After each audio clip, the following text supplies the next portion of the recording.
swastanya ini ada tersangka HK, kemudian ada tersangka RR, dan juga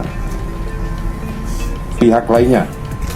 Kalau nanti di proses penyidikan akan berkembang. Sosok Halim Kala, adik Wapres Jusuf Kala yang terjerat kasus korupsi PLTU Mangkrak. Korps Pemberantasan Tindak Pidana Korupsi, Kortas Tipidkor, Polri menetapkan pengusaha Halim Kala, HK, sebagai tersangka kasus dugaan korupsi pembangunan proyek pembangkit listrik tenaga uap, PLTU, 1 Kalimantan Barat, Kalbar, di Kabupaten Mempawah, Kalbar.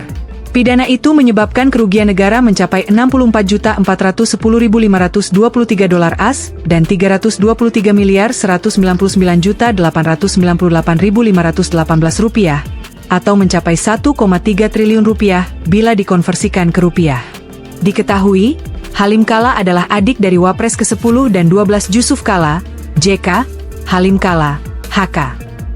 Selain Halim Kala, polisi juga menetapkan Dirut PLN periode 2008 hingga 2009 Fahmi Mohtar, FM, sebagai tersangka.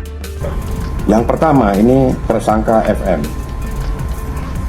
Artinya di sini yang bersangkutan dia sebagai beliau sebagai direktur PLN saat itu. Terus kemudian dari pihak swastanya ini ada tersangka HK, kemudian ada tersangka RR, dan juga pihak lainnya. Kalau nanti di proses penyidikan akan berkembang. Ujar Kakortas Tipidkor Polri Irjen Cahyono Wibowo dalam jumpa pers di Bareskrim Polri,